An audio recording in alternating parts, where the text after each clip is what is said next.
vous agenouiller pour la prière.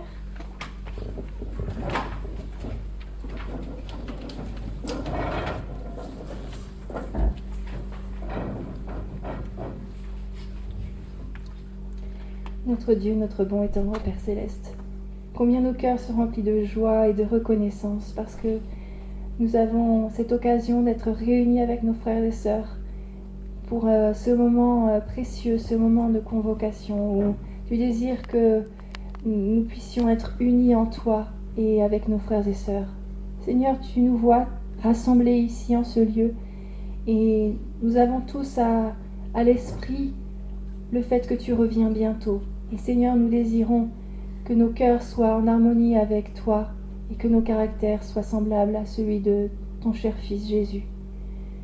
Veuille nous soutenir, nous garder, nous éclairer pendant ces quelques jours où nous partagerons, que ta présence se fasse sentir au milieu de nous et que nous puissions être un cœur et une âme, comme tes disciples, au moment de la Pentecôte. Nous t'en prions et te remercions. Et nous te demandons de bien vouloir être avec Marc qui va présenter le message venant de ta part. Veuille loindre de ton esprit aussi, nous t'en prions. Par le beau nom de Jésus. Amen. Amen.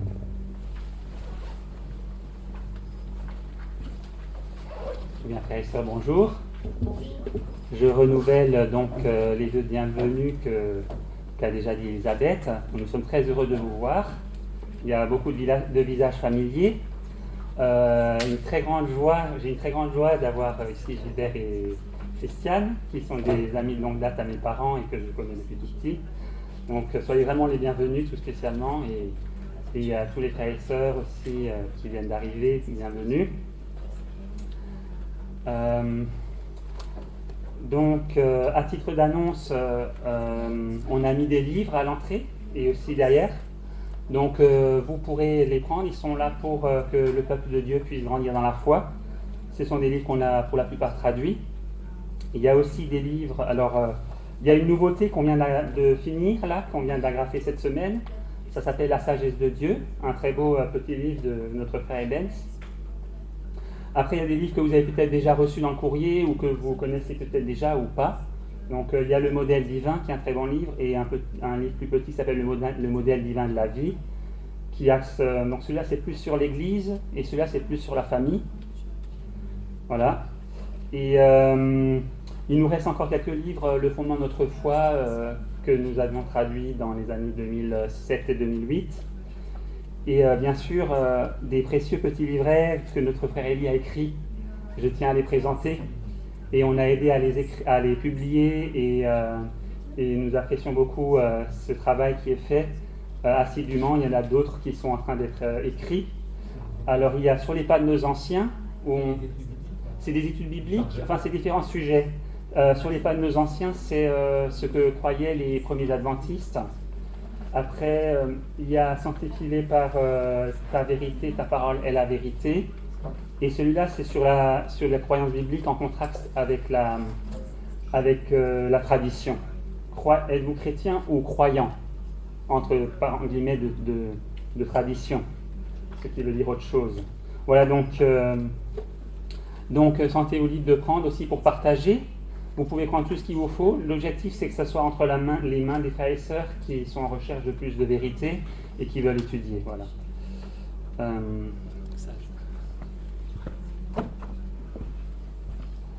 Donc, je vais reprendre mon manuscrit pour ne pas perdre le fil. Donc, c'est le 4e camp meeting que nous organisons ici au camping de la Cascade. Donc, bienvenue à tous. Comme vous, ma famille et moi, nous nous sommes réjouis d'entendre bientôt, et nous nous réjouissons encore, d'entendre bientôt tous ces précieux messages que Dieu a inspirés à nos serviteurs, donc ces serviteurs, Adrien et Benz. Il y a Élise Stragapet qui prendra la parole et aussi Germain Trival qui vient fidèlement depuis le début aussi et qui va partager donc le pain de vie avec nous.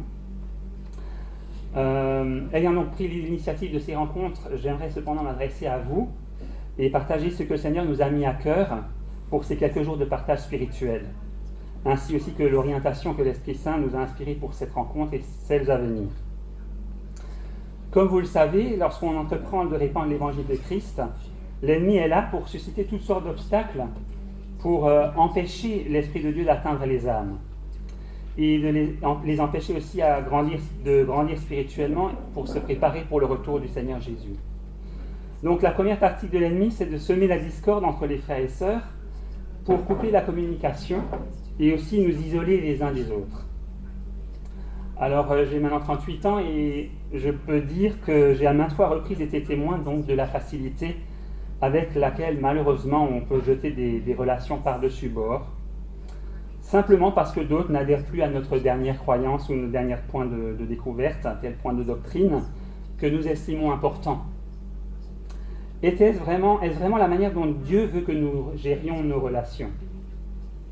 Comme certains d'entre nous l'ont expérimenté, la vérité coûte souvent de précieuses relations à ceux qui l'acceptent et la défendent.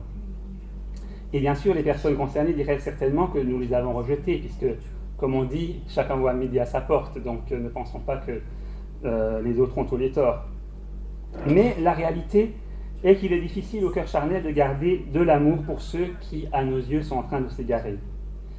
Il n'y a qu'un seul remède pour cela, c'est estimer les personnes pour leur valeur intrinsèque, sur une base familiale et relationnelle. Et j'aime bien notre frère Angelo là, qui est là et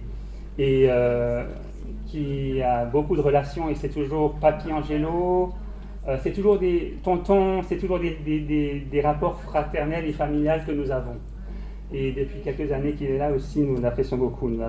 C'est comme une famille en fait. Notre frère Élie, c'est vraiment un frère pour nous. Et ce qui nous lie ici, ce que je souhaite aussi pour l'avenir, c'est ce qui nous lie, c'est soit ces liens familiaux et fraternels, et non pas certains talents qui peuvent éblouir les gens parce que ça ne dure pas. Donc, c'est d'ailleurs ce qui nous a attirés dans le message tel que l'évangile tel que Dieu l'a confié à pasteur Adrien Ebens. Et je prie Dieu de nous faire entrer dans son plan pour nos vies et de nous faire découvrir cet amour véritable, celui qui arrive à voir en chaque être humain un enfant de Dieu, qu'il soit fidèle ou égaré. Je ne parle pas ici, bien sûr, d'œcuménisme, qui est infidélité envers Dieu. Je parle simplement du regard que nous portons sur les autres et de l'amour que nous permettons ou pas à Dieu de mettre pour eux dans nos cœurs.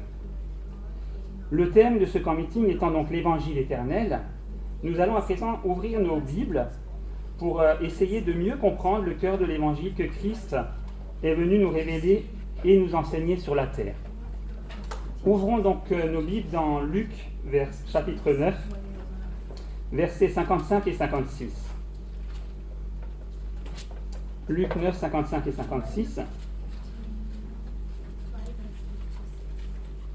On peut même commencer, bien sûr, au verset 54. Donc, les disciples, Jacques et Jean, donc...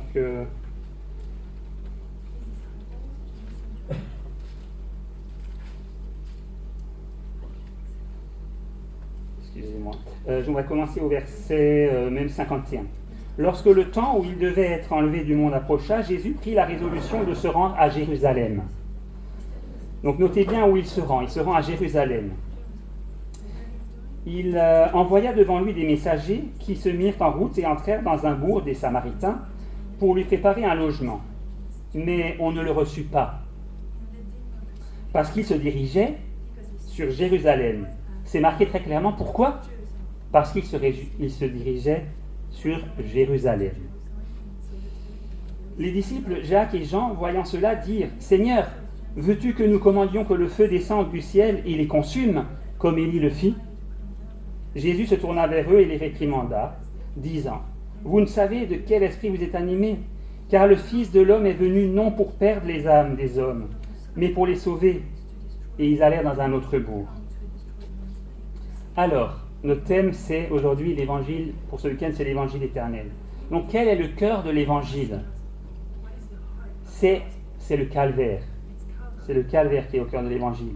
Lequel d'entre nous n'a-t-il pas, depuis longtemps, souhaité mieux le comprendre, mieux l'expérimenter et mieux en comprendre les mystères ? Nous avons prié pour cela et Dieu veut nous répondre, car il nous aime. Dieu est en ce lieu. Et par son Esprit Saint, il veut nous donner en ce jour une compréhension plus large du calvaire. Essayons quelques instants d'ouvrir nos yeux à ce qui s'y est passé, alors que le panorama du calvaire s'ouvre devant nos yeux. Nous sommes à Jérusalem en une belle matinée de printemps, et le soleil salue la ville dans un éclat de lumière qui promet de la chaleur. À cette heure matinale, les rues sont déjà bondées de monde, car c'est la Pâque. Des millions de pèlerins remplissent la capitale de la nation, et l'attention du peuple semble concentrée sur un certain événement qui se déroule à l'instant même, et on voit donc une cohorte de soldats à la tâche, conduisant 3 prisonniers vers le lieu de leur exécution, qui se frayent donc lentement un chemin à travers la foule hostile. Les foules hostiles ne sont rien de nouveau dans l'histoire de Jérusalem. Les Juifs sont un peuple fier, le peuple juif est un peuple fier et indépendant. Et la vue des bannières de Rome sur les murs exaspère la populace, qui ne cache pas sa haine de la loi romaine. Pourtant, la foule d'aujourd'hui ne semble avoir que peu d'hostilité contre les légionnaires. Non, aujourd'hui, ce sont les prisonniers qui attirent le mépris du public. Seuls les plus détestables des criminels sont traités de cette manière, et même les Juifs, qui ne supportent pas l'autorité de Rome, approuvent la méthode du gouvernement pour le sort de ces criminels. La populace envoie à la fois des insultes et des crachats en direction des hommes condamnés. Regardons, alors que Jésus est conduit au milieu de la rue bondée de gens. Il est épuisé par ses voyages et son ministère. Mais sa forme révèle encore la force d'un artisan. Vous savez, c'était un charpentier, c'était un homme qui travaillait dur de ses mains, qui avait travaillé pendant des années. Il est épuisé par ses voyages et son ministère, mais sa forme révèle encore la force d'un artisan. On voit bien qu'il est affaibli par son procès de la nuit entière et par les multiples coups, mais son aspect sanglant n'éveille aucune sympathie chez les spectateurs, qui le raillent et se moquent de lui en lui jetant des pierres. Suivons Jésus d'aussi près que nous l'osons. Soudain, il se retourne et regarde vers moi. Moi, c'est chacun de nous. Il croise un instant mes regards. Comment me contenir ?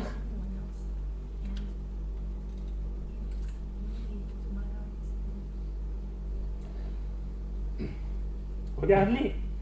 Ils rient de toi. Ils s'en moquent. Et c'est le dégoût et la révolte qui s'emparent de nous. Je ne veux rien avoir à faire avec ces pécheurs qui saluent la mort d'un homme dans une telle atmosphère de carnaval. Pour eux, c'est simplement une grande plaisanterie. Non, c'est même pire.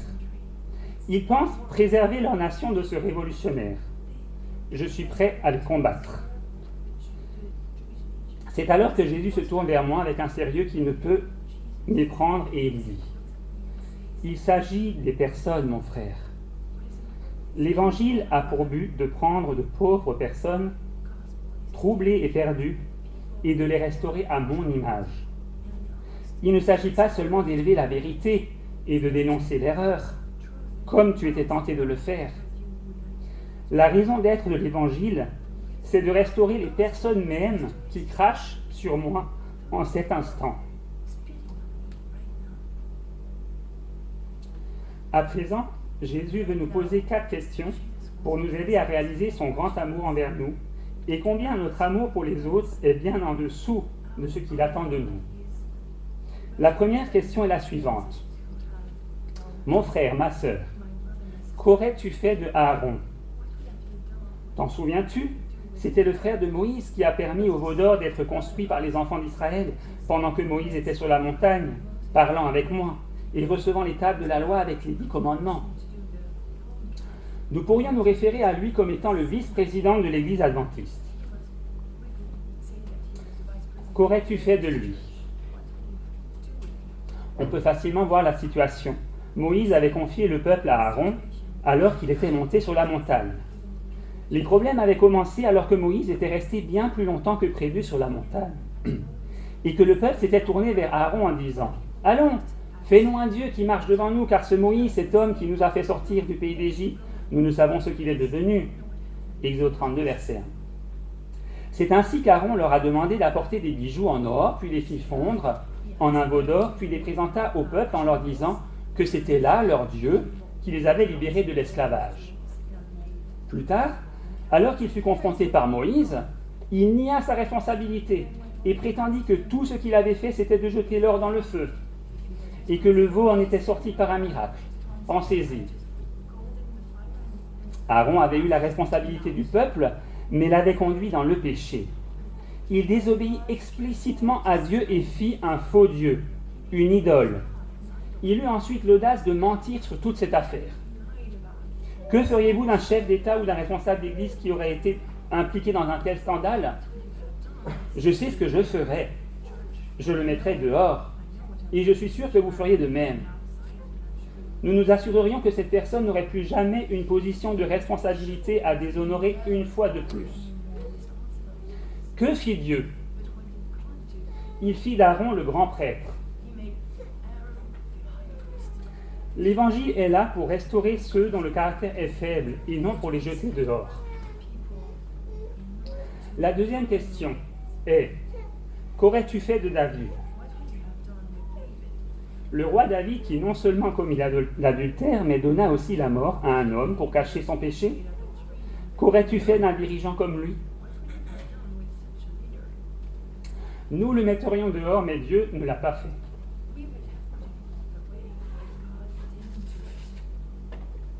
Il est vrai qu'il avait un besoin de réprimande et de repentance. Cependant, David fut non seulement rétabli sur le trône, mais c'est par Bathsheba, la femme d'un autre homme, que Dieu suscita la lignée royale de Salomon et finalement Christ lui-même. La troisième question que Jésus nous pose, c'est: qu'aurais-tu fait de Pierre? Ce Pierre qui était si sûr de lui et qui coupa l'oreille du serviteur du grand prêtre avec son épée. Que fit Jésus de cette oreille? Il l'a rétablie. À qui ressemblons-nous? Sommes-nous comme Pierre, tranchant les oreilles des gens? Ou bien comme Christ qui s'est penché, il a ramassé l'oreille et il a restauré, qui a restauré ceux qui étaient blessés?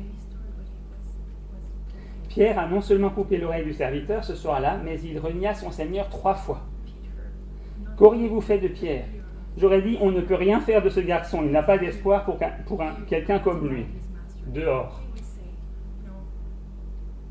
Que fit Jésus de Pierre? Il se tourna et regarda vers lui, et cela brisa le cœur de Pierre. Pouvez-vous seulement imaginer l'amour dans ses yeux? L'élan de sympathie dans son cœur envers celui qui le trahissait? Ce simple regard en disait long. Il disait: Pierre, Pierre, tu mets ta confiance en toi-même. Abandonne et soumets-moi toutes ces choses. Je te désire. Pierre, donne-moi ton cœur. C'est cela l'évangile de Jésus-Christ. Son évangile a pour objet de restaurer la vie de tous ceux qui errent et s'égarent loin de lui. Le Seigneur va encore nous poser une question. Qu'aurais-tu fait de Saul avant qu'il devint Paul? Commençons-nous à comprendre ce que Dieu veut nous enseigner? Peut-être pensons-nous: Seigneur, c'en est trop. Saul était le pire des persécuteurs du peuple de Dieu à son époque. Il leur rendit la vie misérable. Je ne dois certainement pas tenter de restaurer la vie d'un homme pareil, ou bien? Que ferions-nous de Saul? Je n'ai pas y pensé.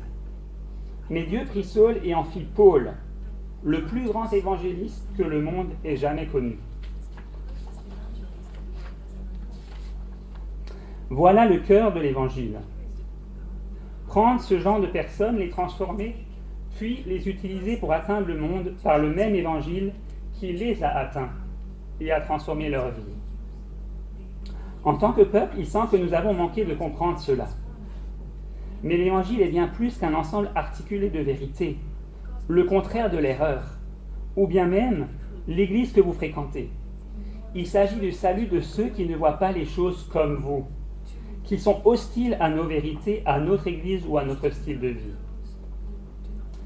Avons-nous le véritable évangile, mes amis?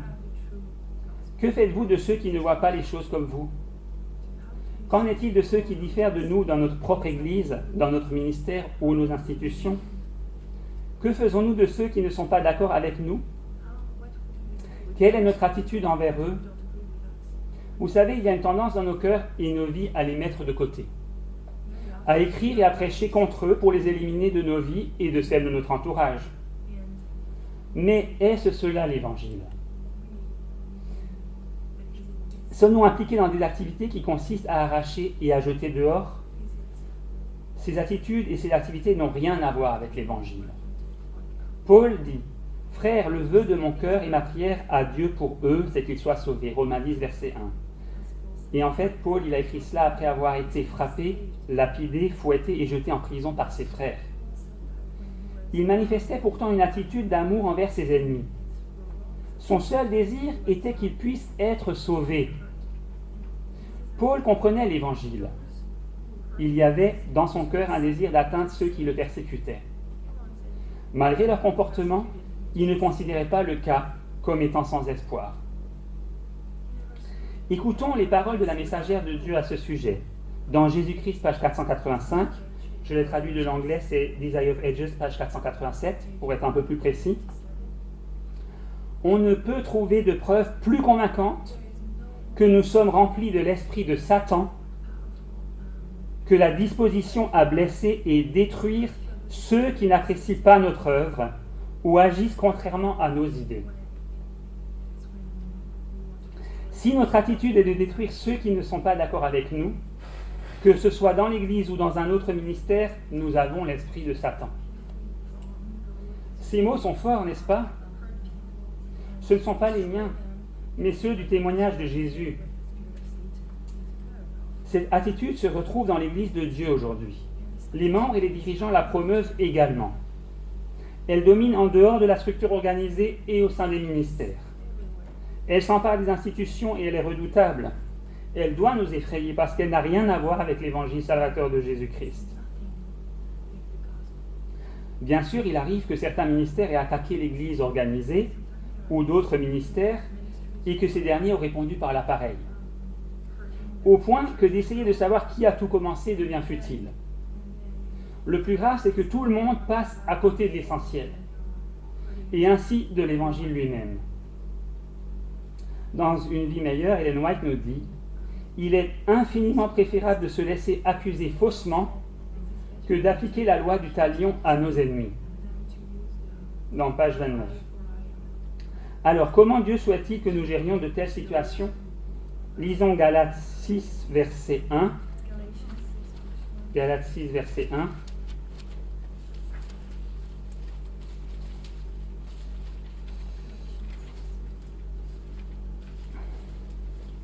Frères, si un homme vient à être surpris en quelque faute, vous qui êtes spirituels, redressez-le avec un esprit de douceur. Prends garde à toi-même de peur que tu ne sois aussi tenté. Si quelqu'un est surpris dans une faute, il ne comprend peut-être pas la vérité comme nous. Il se peut qu'il ne comprenne pas bien quelque chose ou bien qu'il manque d'équilibre dans sa compréhension. Mais quelle que soit la situation, toi qui es spirituel, tu devrais restaurer une telle personne dans un esprit de douceur. La spiritualité ne se juge pas sur la base de certaines croyances fondamentales. Être spirituel ne veut pas dire avoir la vérité et pouvoir l'enseigner aux autres. Spirituel ne signifie pas que je puisse vous expliquer les prophéties. Même le diable peut le faire. Le texte dit « vous qui êtes spirituels » et pas « vous qui avez de la connaissance ». Nous sommes trop nombreux à penser que parce que nous avons de la connaissance, nous pouvons sortir et corriger les autres. Être spirituel signifie qu'une personne est sous le contrôle de l'Esprit de Dieu, que sa vie est sous la direction de Dieu, par une relation vivante de tous les instants avec lui. Dans un esprit de douceur signifie que le moi a été mis à mort, a été crucifié, et que nous travaillons pour les autres, sans nous soucier de savoir si nous allons être blessés, parce que nous nous soucions de l'âme perdue. On trouve beaucoup d'enthousiasme dans l'Église de Dieu pour travailler pour lui, mais c'est trop souvent le type d'enthousiasme dont Paul a parlé dans Romains 10, verset 2. On peut le lire en Romains 10, verset 2.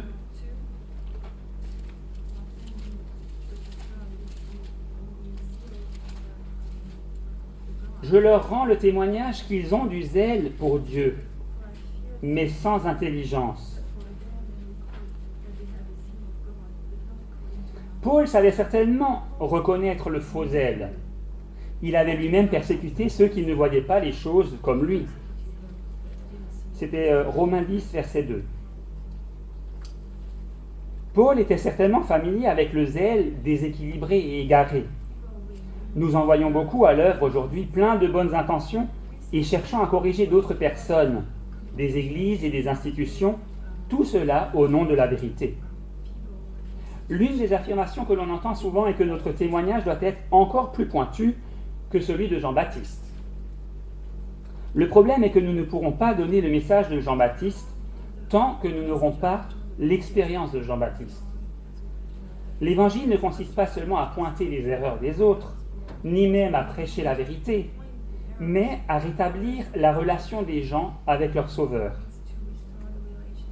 On ne peut pas restaurer les autres tant qu'on n'a pas soi-même été restauré par la puissance de Dieu. Il nous faut trouver un équilibre. Oui, il y a un moment pour lever l'étendard de la vérité et un moment pour dénoncer l'erreur. Mais il doit aussi y avoir un temps pour aimer et sauver les gens. Ces choses doivent être harmonisées tout comme elles le furent dans le ministère de notre Sauveur et Seigneur Jésus-Christ. Jésus enseigna la vérité et le fit si bien que les gens ont dit « Jamais homme n'a parlé comme cet homme ». Jean 17, verset 46. Il a dénoncé l'erreur et a même chassé les marchands du temple, mais il aimait le peuple. Il traversait les villes en guérissant les malades. Il a aimé ses ennemis au point de demander le pardon de son Père pour ceux-là même qui le clouaient sur la croix. Combien différentes l'attitude manifestée dans l'histoire qui suit. L'heure était presque arrivée pour Jésus de mourir et il marchait vers Jérusalem. Pour y arriver, il dut traverser le village des Samaritains. Il envoya Jacques et Jean pour y trouver une place pour la nuit. Ils allèrent donc de l'avant et demandèrent un logement pour leur maître, mais leur requête fut refusée. Les Samaritains répondirent avec arrogance « Nous n'avons rien à faire avec lui parce qu'il se rend à Jérusalem, à l'église organisée. » Jacques et Jean furent furieux de cet accueil et demandèrent à Jésus « Seigneur, veux-tu que nous commandions que le feu descende du ciel et les consume ?» Jésus se tourna vers eux et les réprimanda. Relisons le verset dans Luc 9. Luc chapitre 9.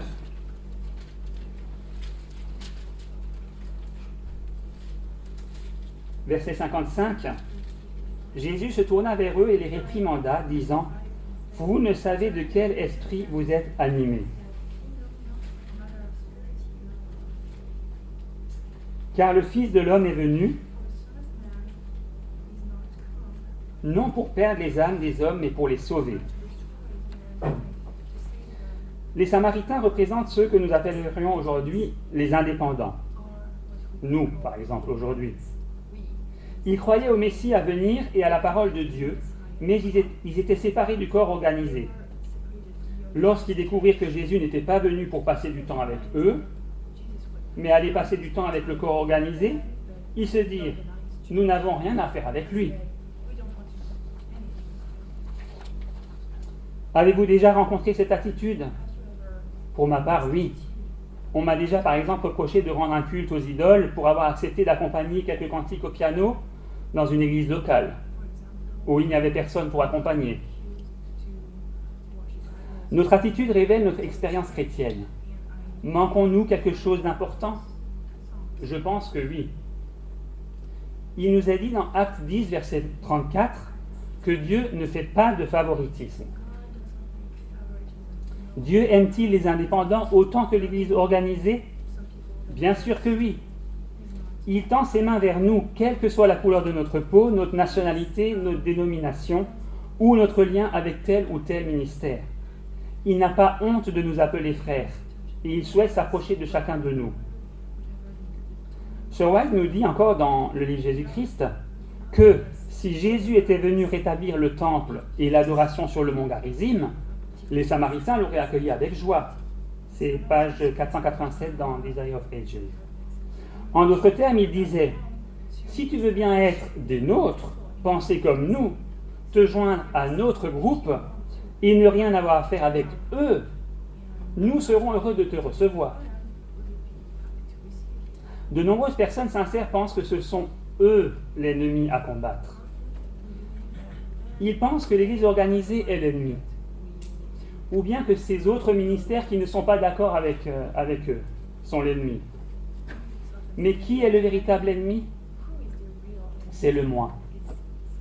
Le mien et le vôtre sont l'ennemi.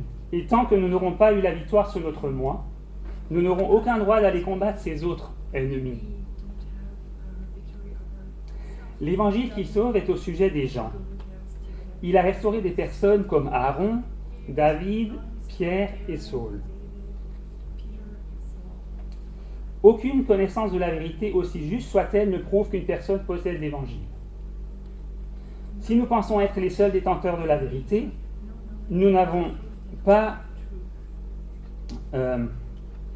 l'évangile, mais c'est une forme d'intellectualisme que nous avons. C'est ce que nous avons quand nous faisons d'une vérité, quelle qu'elle soit, la vérité. Et de cette perception découle l'attitude que quiconque adhère à notre vérité doit certainement faire partie des gens éclairés, alors que ceux qui n'y adhèrent pas doivent être nos ennemis. Cette vénération de certaines vérités détachées du souci pour le salut des gens est une erreur. Elle n'est enseignée nulle part dans les Écritures. Pourtant, nous avons tous rencontré des personnes qui défendent leur idée particulière et vous rejettent si vous ne partagez pas leur point de vue spécifique. Que pensez-vous d'une telle attitude? Dans Jésus-Christ, page 826, il est marqué « La guérison » ou la restauration dans le sens de restaurer les gens est l'essence même de l'Évangile. Le Sauveur veut que nous exhortions les malades, les désespérés et les affligés à se saisir de sa puissance. Qu'est-ce que cela veut dire? Soigneriez-vous une personne en bonne santé? Ça n'aurait aucun sens, ou bien? Non. Il est clair que si une personne doit guérir, c'est qu'elle a quelques problèmes, ou peut-être même de nombreux problèmes. Il se peut donc que ceux que Dieu nous demande d'essayer de guérir ne verront pas forcément les choses comme nous. Il se peut même qu'ils ne dirigeront pas forcément leur famille comme nous, ou que leur style de vie sera différent du nôtre. Mais comment pouvons-nous œuvrer pour leur guérison si nous les rejetons, pour leurs problèmes et leur manière différente de voir les choses? Lisons Apocalypse 14, verset 6.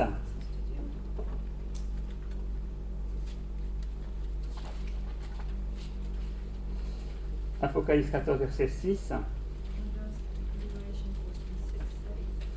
Je vis un autre ange qui volait par le milieu du ciel, ayant l'évangile éternel pour l'annoncer aux habitants de la terre, à toute nation, à toute tribu, à toute langue et à tout peuple.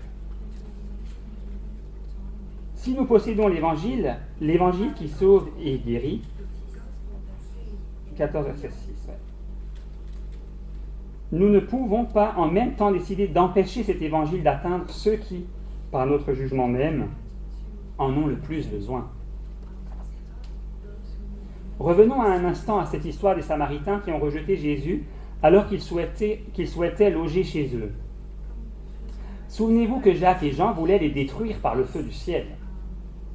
Ils étaient deux de ses plus proches disciples et avaient vécu avec lui depuis des années. Pour sûr, ils savaient ce que c'était que l'Évangile. Ils avaient observé à maintes reprises Jésus guérissant les malades et rétablissant les égarés. Pourtant, ils voulaient détruire ceux qui ne voyaient pas les choses comme eux. Je retrouve cette même attitude dans l'Église aujourd'hui, et ça me fait trembler.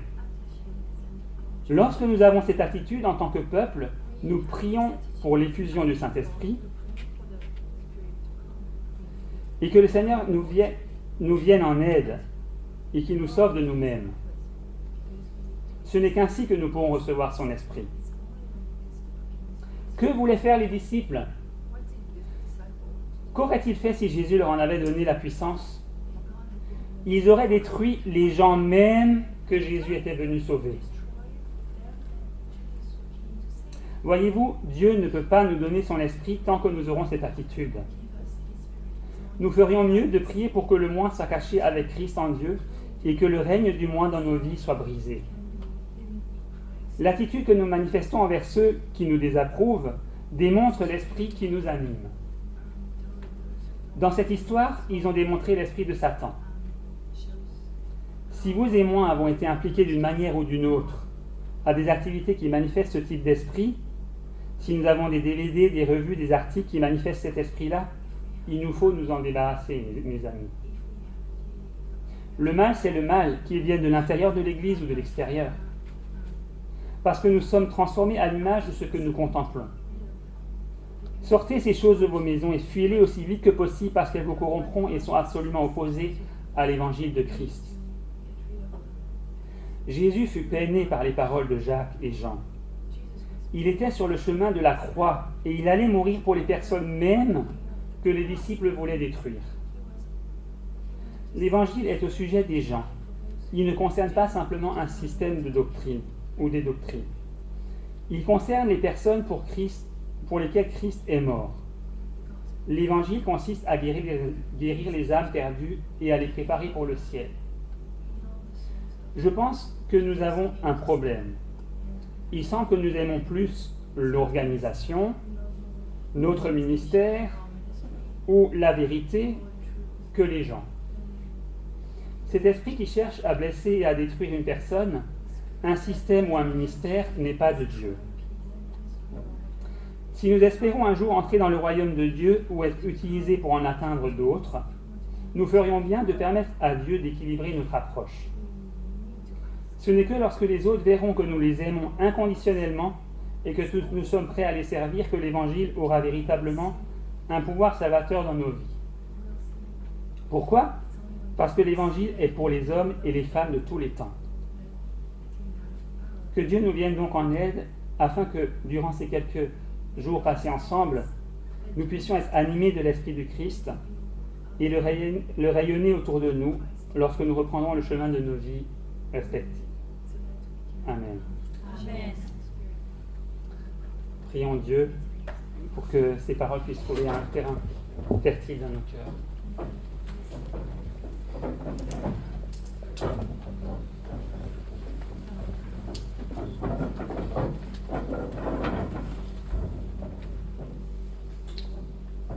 Éternel notre Père, nous savons que tu es un Père, que tu as fait un énorme sacrifice pour que nous puissions être restaurés dans ta famille, être adoptés à nouveau. Et alors que tu as envoyé ton Fils, Seigneur, les disciples les plus proches ont voulu détruire ceux-mêmes que tu voulais sauver à un prix si élevé. Seigneur, aide-nous à comprendre vraiment de quoi il s'agit, de quoi s'agit l'Évangile. Seigneur, merci, oui, pour toutes ces prophéties, pour toutes ces vérités, ces lumières que tu nous envoies qui sont si précieuses, qui nous permettent de mieux comprendre le merveilleux plan du salut. Mais Seigneur, que nous puissions avoir un cœur pour tous les hommes. Jésus a dit que notre Père envoie le soleil et la pluie sur les bons et les méchants. Et il semble parfois que nous réclamons d'être chrétiens, mais que nous n'avons pas l'esprit de Jésus. Seigneur, que nous puissions réclamer cet esprit, le recevoir pendant ces quelques temps de partage ensemble, que nous puissions être une lumière les uns pour les autres, que les autres puissent voir Christ en nous. Que nous ne puissions pas attendre que les autres, mais que nous puissions te demander à chaque instant, Seigneur, comment puis-je rayonner ton esprit, ta vie, pour mon frère ou ma sœur avec qui je parle ou avec qui je passe ces moments. Seigneur, je te prie pour notre frère Adrien Ebens qui est venu parler de ta part, qui a fait ce grand voyage pour partager la vérité avec notre peuple, pour partager ses vérités. Mais Seigneur, que nous puissions toujours les recevoir dans un esprit qui soit un esprit d'amour pour les autres et non pas de propre justice. Et que nous puissions réfléchir aussi comment nous pouvons le mieux atteindre tout le monde, même dans les autres ministères, même dans l'Église, toutes les églises, quelles qu'elles soient, tous les hommes de la terre, Seigneur. Sans faire bien sûr de compromis avec ta volonté. Et sois avec chacun, Seigneur, à présent, et que ton nom soit béni. Sois aussi avec notre frère Germain, avec notre frère Élie qui va prendre la parole, avec Elisabeth aussi qui va partager des principes de santé. Que tous ces moments puissent être vraiment des moments bénis, qui soient une lumière sur notre sentier. Et c'est par le nom de Jésus que nous te prions. Amen.